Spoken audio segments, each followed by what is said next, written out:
Le cas où tu l'as, non, il y a que Bromel a me seul comme me le tourne au bédi. Ma son ou to kakava doit filer. Et je veux bien battre le peu vite plus de peu que comme notre quoi. Et vous pouvez là de mon premier petit coup pour terminer au toit. Eh, Gapola envoyé d'où des. Et il y a que Bromel au bon me le noir comme ce mot. Chantier en tout temps me balayer, le dit tout m'a passé ma soin non faille. Eh, Bromel là, de le dit ma si caméra. Ne le dit à ma yola, caméra appelée. Gamana quoi chantier, ouais, chantier à me balayer. M'a passé chef chantier à nous.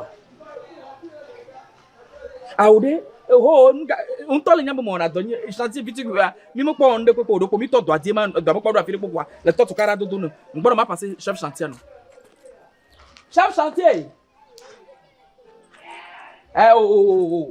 ma passer no gamin on tole pompo ni kwa la nyabe nyima le iblemu chef chantier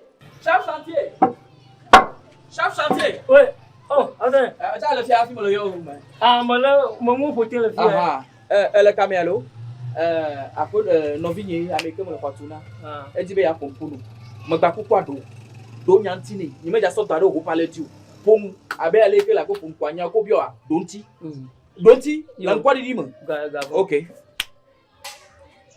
allô enye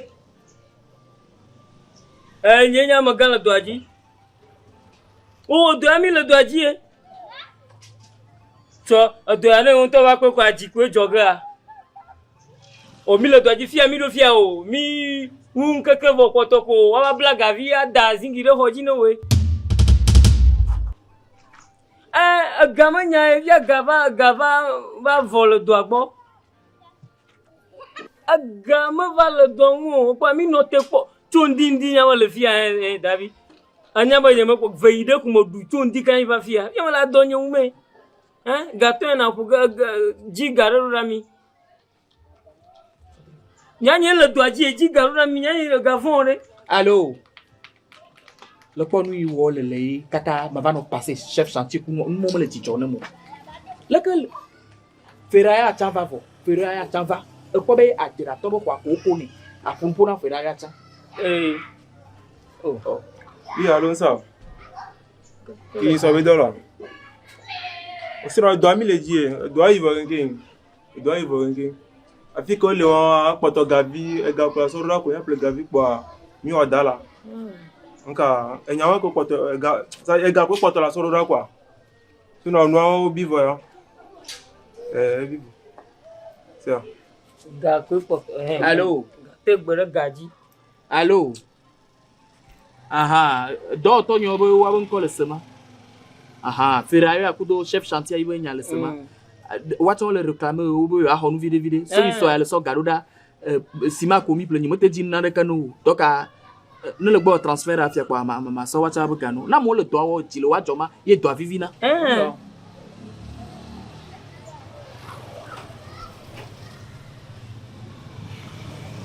nene oh mani gaga ne la gba so de ne le so 3000 euros do da fifia quoi 3000 ne le so 3000 euros là au moins mi la gba pesima vide so 3000 euros là awola anya le kwa ben le so 2000 dollars de pe ne mi le chapu mi do la ple gavi vide mi do côté chaînage vo mi ja kuka non vigne le ni ne me le nya tono ye le tantonné de je somme sur le doigt balai to le to bola e jo le be me le filmer oh do se be jo filma o se be jo filma ma do na filmo de nya ma do tore que le lumu hafi va le chantier wadi wa me gavana ne ma va tasser chantier anu me gavana ne ma va tasser chantier anu me gle donyo d'arriver le chantier dino quoi et bon troyon zam et ça dormir un gloria c'est si le va dormir un là yo d'abord galava va couper bele gamme bon aglamola siolo na se do alo me nunga le damaji ko ma te be ye mi do aye jimi le ga do ga wa ko no vinyi la lenda fia sama te midi so ama le fo gatu nyama manyu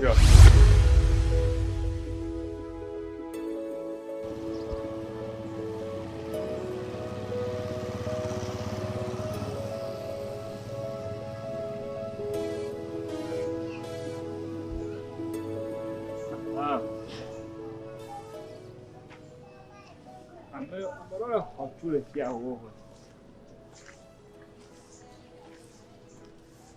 Wa amele le fia, amele ho tu pe le fia. E kala ho tu le fia. Amele ho amea. Agole fia. Amele le fia. Abe fia au Ah, oh. Ayo cima. va. Baba. Dogo va. Kamu tu kaka. Dole tu. Ah. Agora ame fia va. Besoin. Yo le ko bi le ya. Mileji. Mi a le ko tu le fia. O mi asona. Oh. O mi amo tuna ho nyino lo nya nye ko ho do Be ja gbojira yin. Ele po mo. E je si mo. Oh. Enyere. E do ajipola gan. Ye mo do fun me le do. Maka. Be le du ajipo. Aju ajipola. Ye mo do fun me le do. Wo ma ka mi ho afi eje ho tu.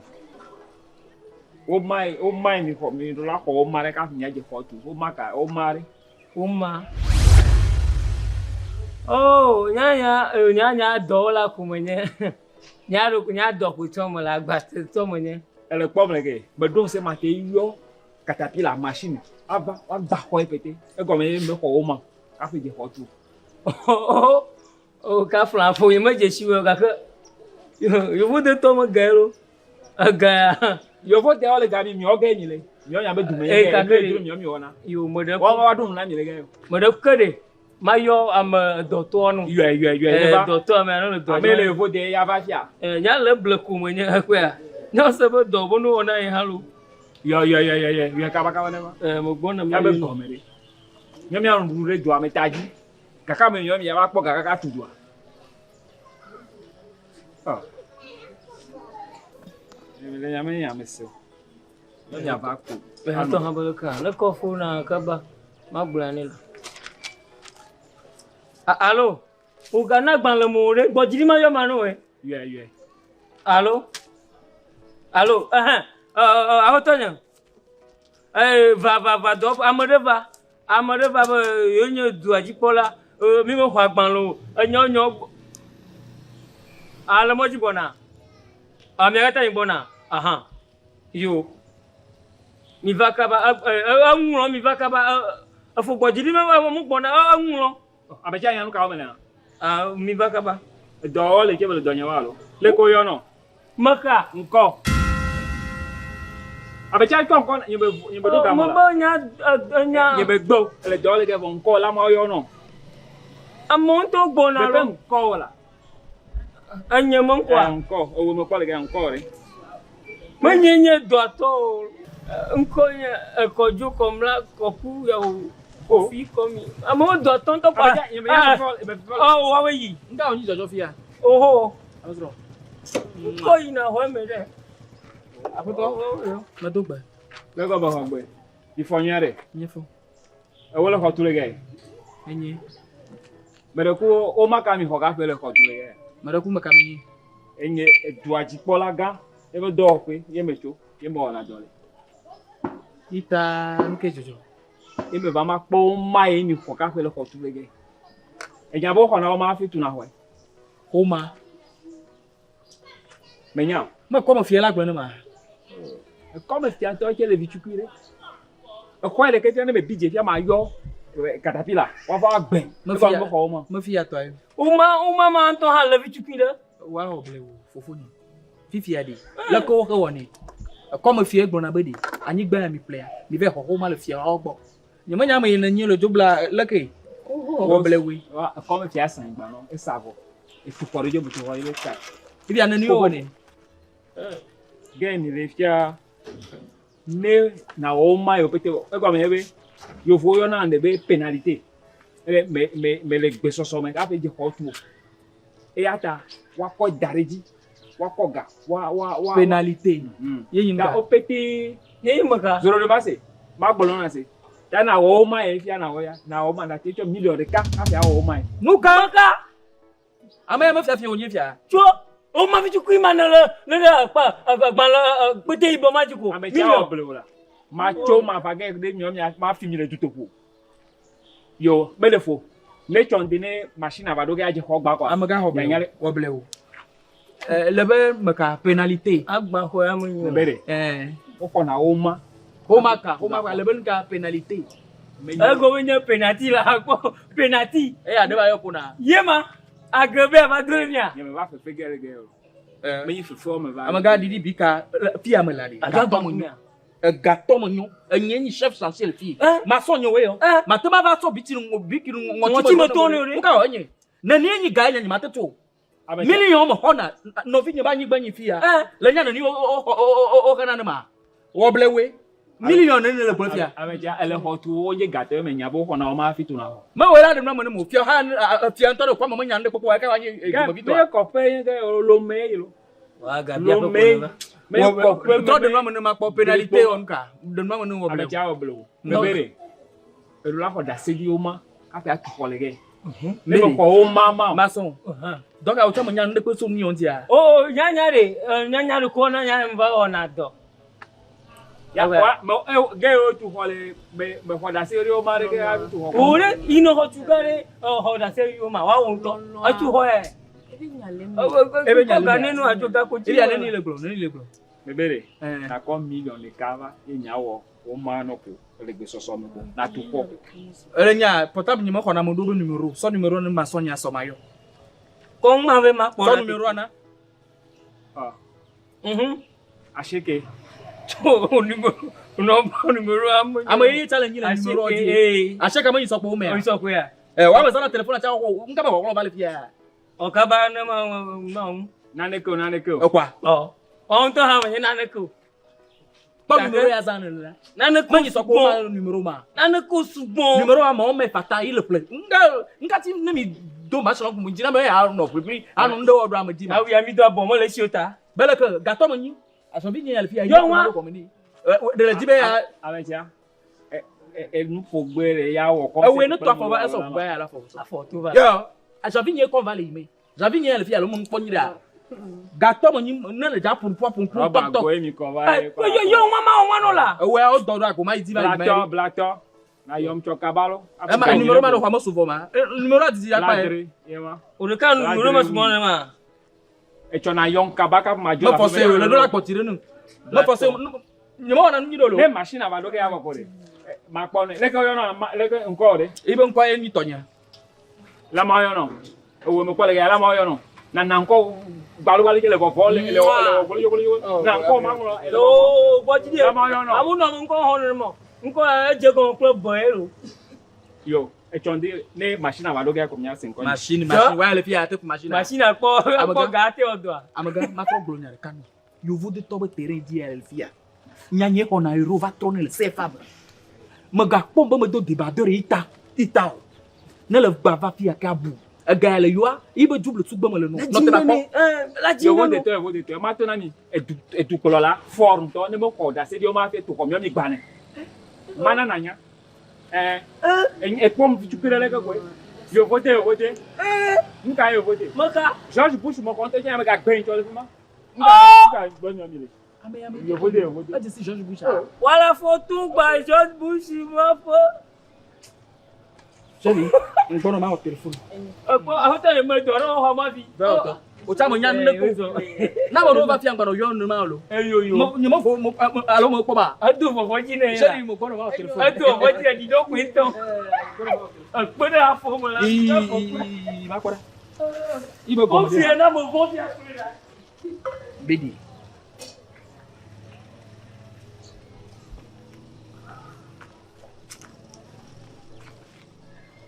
Allô? Quand tu as le phone idea. Leke, fafa le mia le nida. Mbedi, anya gani ba ko de chantier azilo. Anya ntoto ba ko dilo. Le nyabe fi ho da mo la chantier wa de kadi le point mo quoi. No vigne boti de ma glono. Me tourne bedi, a me de confiance me ni le terrain ya no. Nde pepe ke la jokwa. Enu atona tinye, o dona fi ho ru na npe, ni me nya me gbalo, fi ho da me do dam. Obe chantier à connaître le fille à ni ben avec mi plaît. Obe mon autorisation peut-être la ni bon. Laisse qu'on y a. Obe mon autorisation. B le nous la autorisation, la penalty. Ah, il m'a dit ah mais ayo no afia to ni mo se no to ni do pénalité. Pénalité obe le nous la pénalité. Ne la pénalité à le la autorisation. Ne la autorisation à tell me to to ati fo imo we wa obo la gban no bo so nde kepa o la so opula va gban no mo yo ga gande kakolo mo yo ga gando e bo 8 millions 500 mo kwa bo ni mi go so na cha de kepa bo la oto boy mo to ne be yang gba fon be mi anto mi an 9 millions à so 500 000 so dare di parce que à un moment nku bien à un moment ne so griva la gban mo kakolo 8 millions ah oh nini eso ba pa ama nye yo de ama yo no e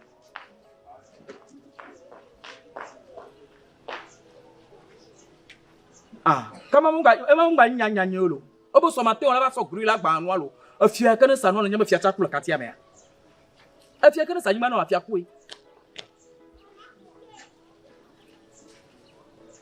ah okay aha eso 16 heures aha 16 heures. Ok. Non vigno wang bavon là.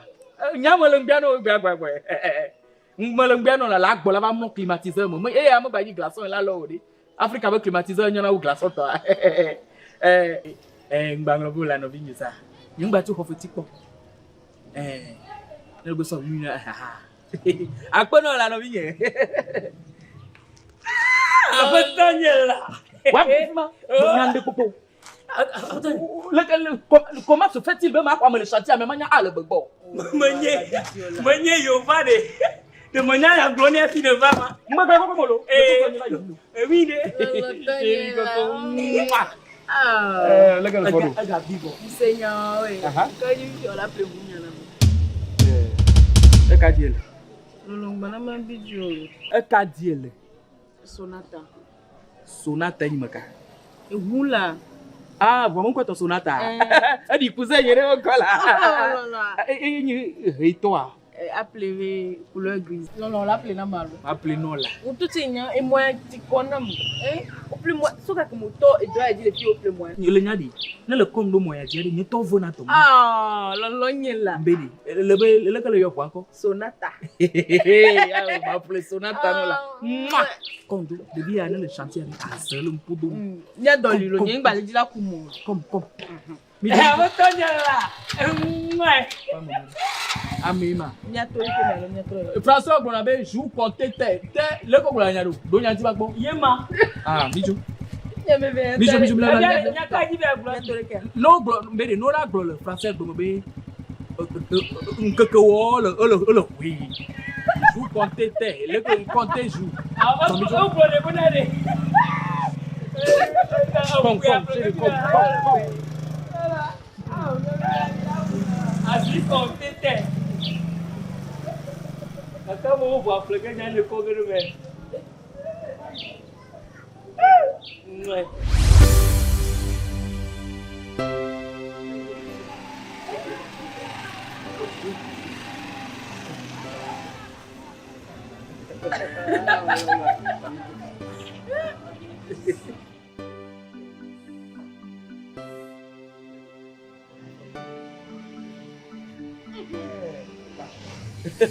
Ba.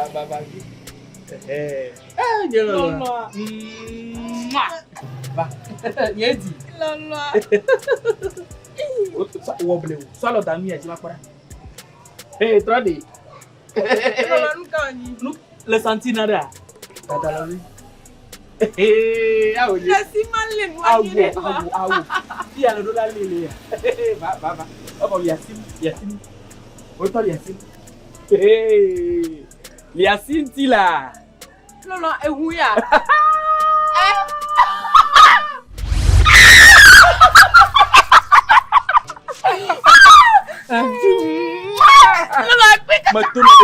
Matono bede adi.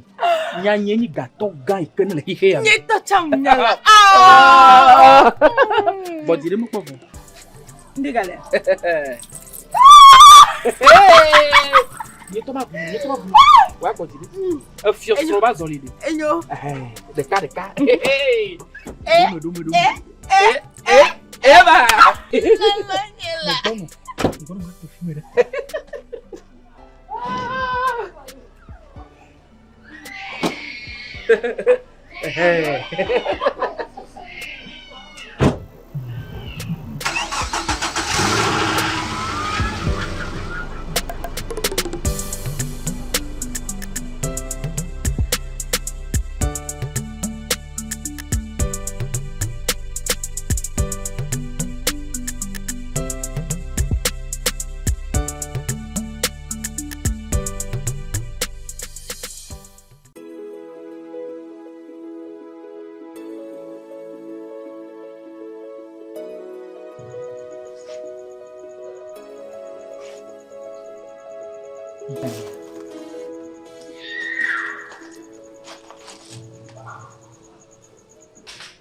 Considère qu'à gloire le mai. Nka be dit le. Oh ma ho. Mo de be dole dit le domia. Ah ma body ne o tre ku mi la je madame ya. Il a bia. Nya be le be bia hoti ga bu ya mi.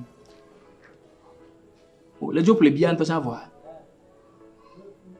Be de bia be gama de ma ke envoyer du da koko ma so plaisir si ma ton na me fu. A so terminer toi.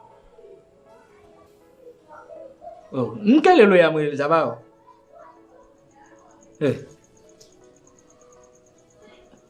Donc, le plus fort. Le loi une semaine.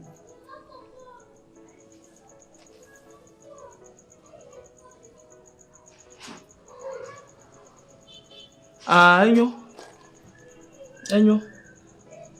Ah, oh, mille. Ne le va quoi dit comme bon pour toilette ou amoureux si à ou m'a dit chambre vide non là on quelque temps le fond quoi ne m'y a de blason toilette à me toi quoi voilà te va y a pour ou de me le tout no be toilette à mea bonne que so gava ne m'y a dira ou non pompe que le toilette à mea me so gano dit donc on le va le dollar non chambre de 3 jours dit Amade le young banama trosino.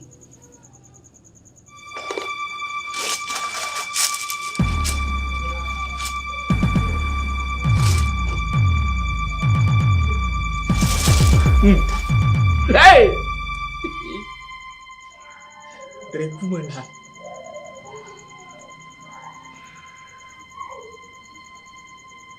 Hey!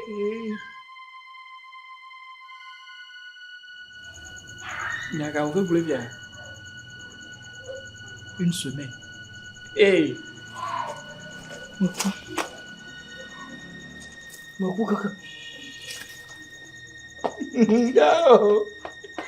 What?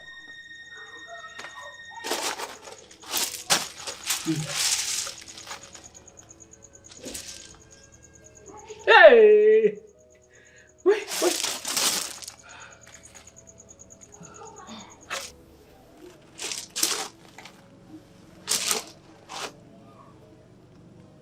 Anh mới xây nhà như đủ vậy. Nó lại ở phía.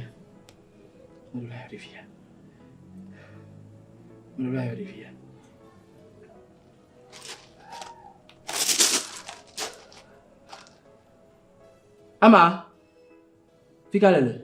Oh, va, vite, me la pour me va. Va là, va, vite, viens de soulever. Va.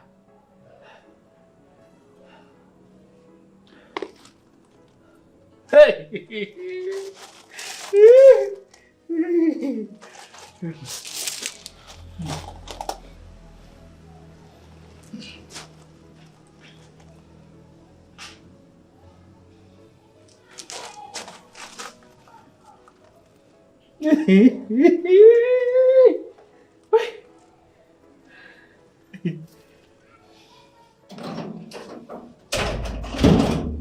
Ah, Lolo. Dagbe yom ni ne a. quel job? Nanyila ma. Quel est wo? Hein? Ama. Moku.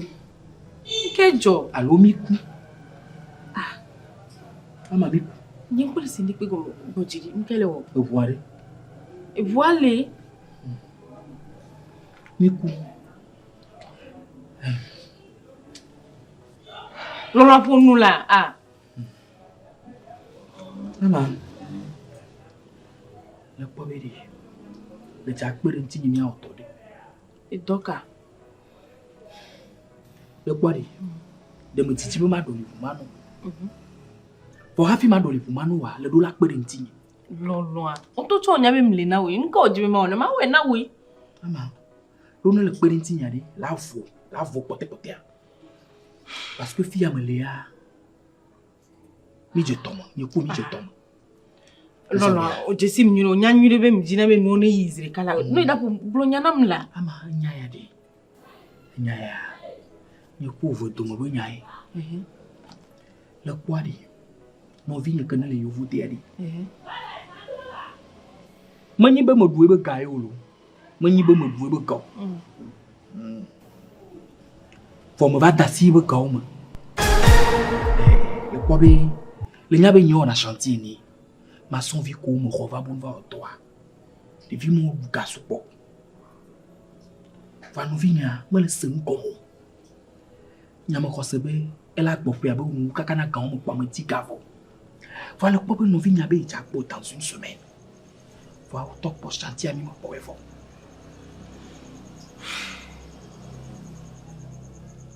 Considère kame. Be ya go considère kame. Hey.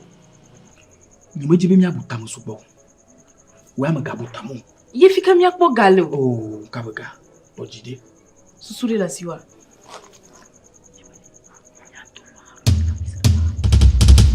Lolo.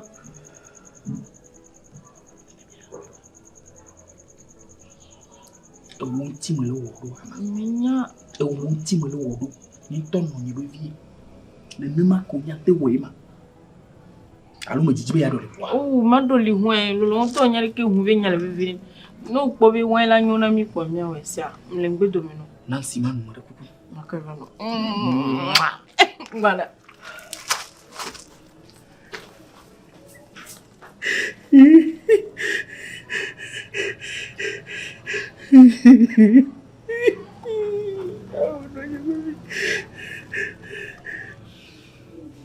David be masamuwa. Iba tala ikoloma.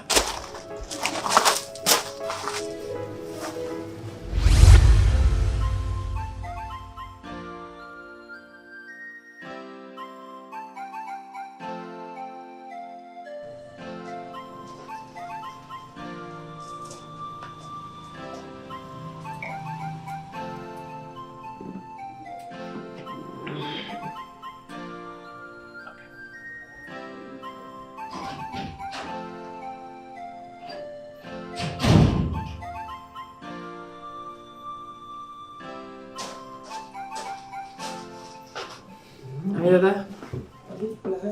Oui, ça. Ça va là? Oui, ça va. Nani? Bon, il y a Nani. Nke wala wana mnene o. Dodo. Nani la. Ni mle ja Nani o, to nya nyere bi ni ja Nani o. O nya nyere bi consider de capé ko ngoro bi mi ja ba o. Ba klo mi chantier di kaka no be gbe ala be so. No be ni so la be ni so. Ni ma ko le fi bien. O voler fi le wan yo nu. Nke o. Mbedi. Man no be vi manya. Man yaku eto sopo do kama.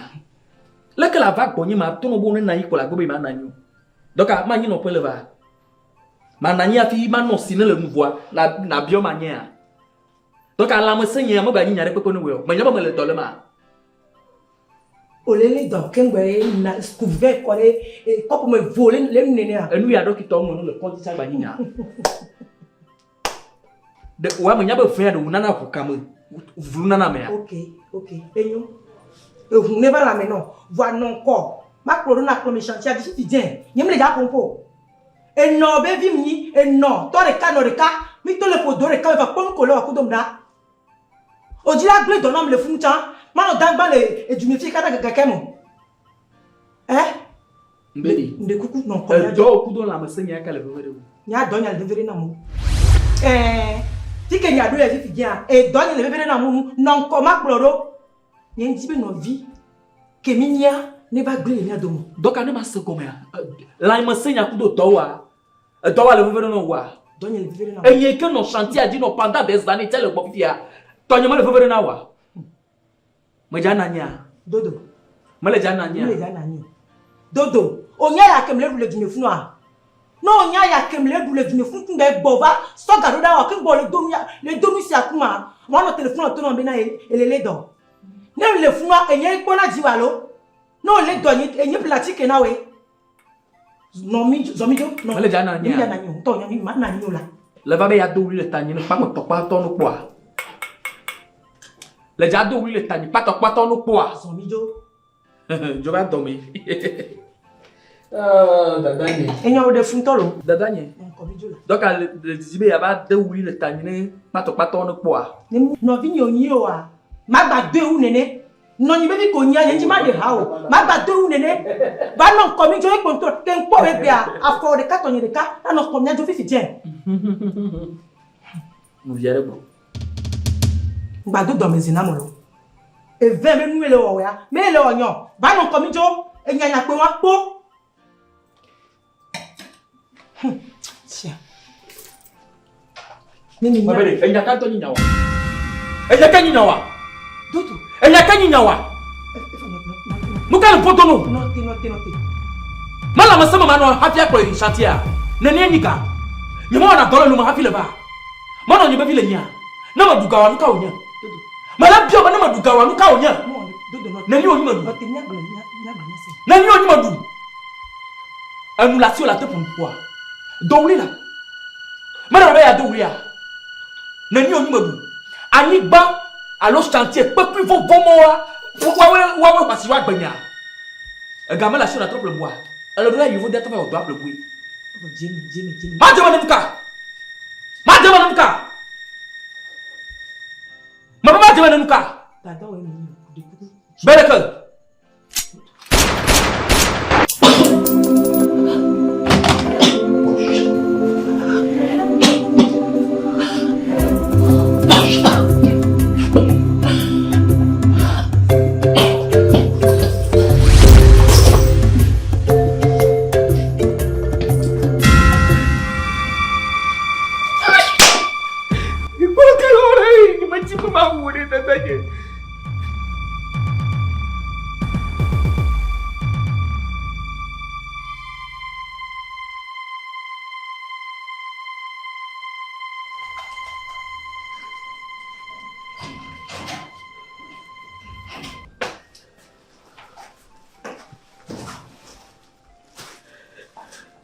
Ama, kwa nini dada ni weru kuda? Bovito ame. Nka onyi wa no. Amaka sirori. Mama nka onyi no.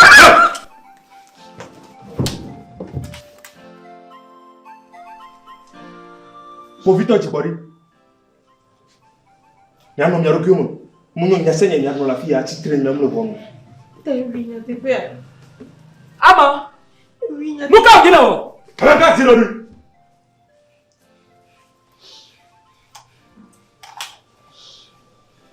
Ama. Povito. Narukiyo mo. Jamo. Manya wa. Jamo.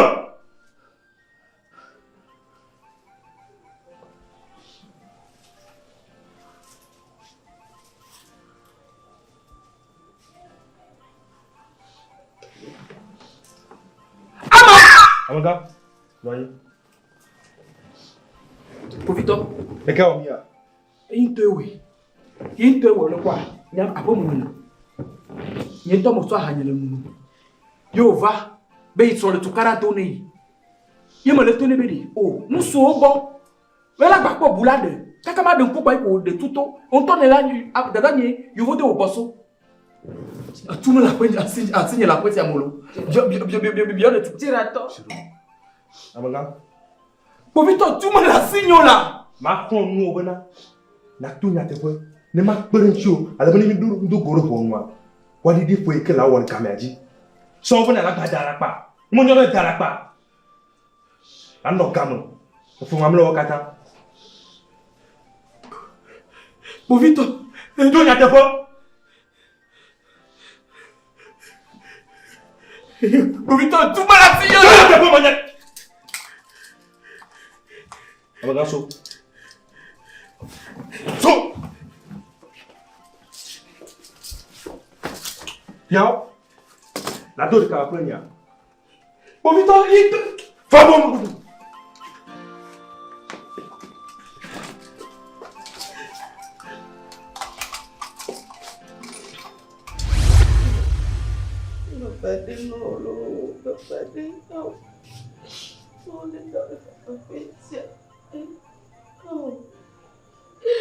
Hey,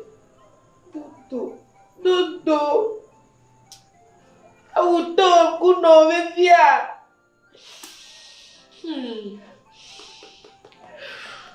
Oh, kata ni mafaka bao. Oh, ni fulo.